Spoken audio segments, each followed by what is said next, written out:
Sa panahon ng kalamidad, inaasahan ng ating mga kababayan ang hindi mapapasok ng tubig ang kanilang kabayan. O kaya naman, mapipigilan ng mga flood control projects na abutin ang mga mabababang mga lugar.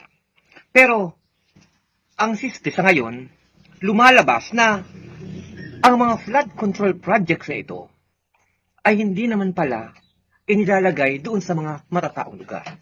At ang masama pa niyan, ito ay nagiging gatasan ng mga politiko, kongresista, senador, at ng mga ahensya ng gobyerno.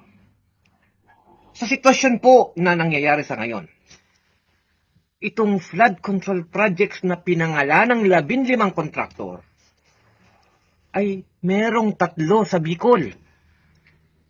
Ang dalawa ay siyempre yung Sunwest at Highton na pag-aari ng magkapatid na Saldico at Christopher Co na dating congressman at congressman respectively ng Ako Bicol na isang party list.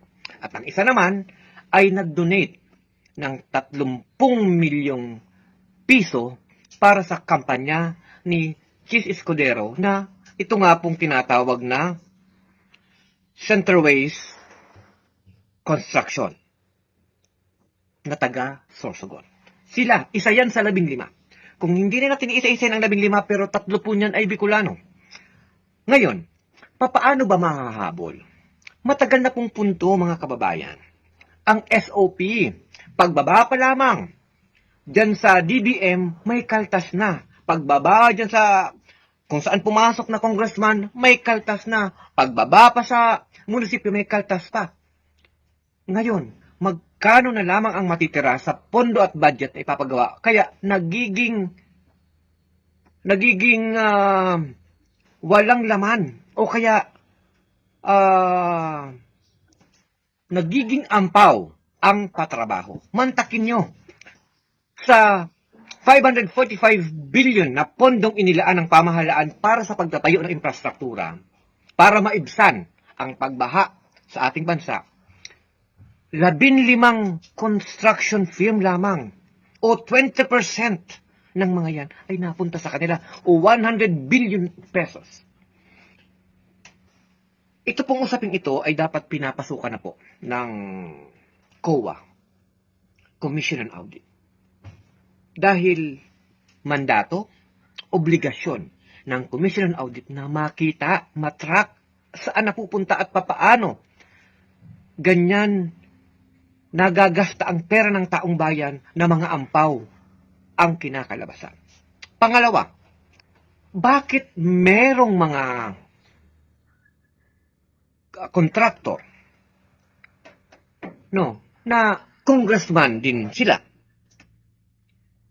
Yan yung negosyo. Yan yung tinatawag po na ang interest ng mga yan ay para sa pera. May pakinabang sila sa pera ng taong bayan.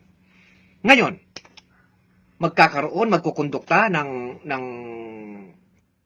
hearing sa Kongreso. Lalabasan ang mga baho. Matagal na natin sinasabi na may mga SOP. Simulat sa pulpa. Doon pa sa usapin ng mga, kahit nga itong mga SK, kahit itong mga kapitan, meron yan mga SOP. Hanggang sa mayor, mga kagawad vice mayor, meron yan. So ngayon, lumalabas itong ganitong punto. Lumalabas itong ganitong malinaw na ebidensya na merong mga kutsabahan mismo within the agencies ng gobyerno, sa DPWH, yung mga pagdalagay ng mga politiko sa DPWH, yung mga nag-inspection. Ito ang nangyayari sa atin. Bulok na bulok ang sistema na ang esensya hindi napapakinabangan ng taong bayan. So ganito po mga kababayan, kailangan nating maging mapagbantay. Dapat tayong maging mapanuri dahil dadating ang panahon.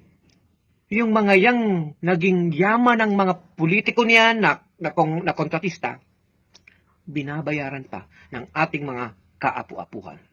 Kaya ang COA, mag-step up na dyan. Kung ang Kongreso magkaroon at magkondukta ng pag-iimbestiga, mas mainam. At, syempre, dapat may mapanagot sa lahat ng mga isyong iyan.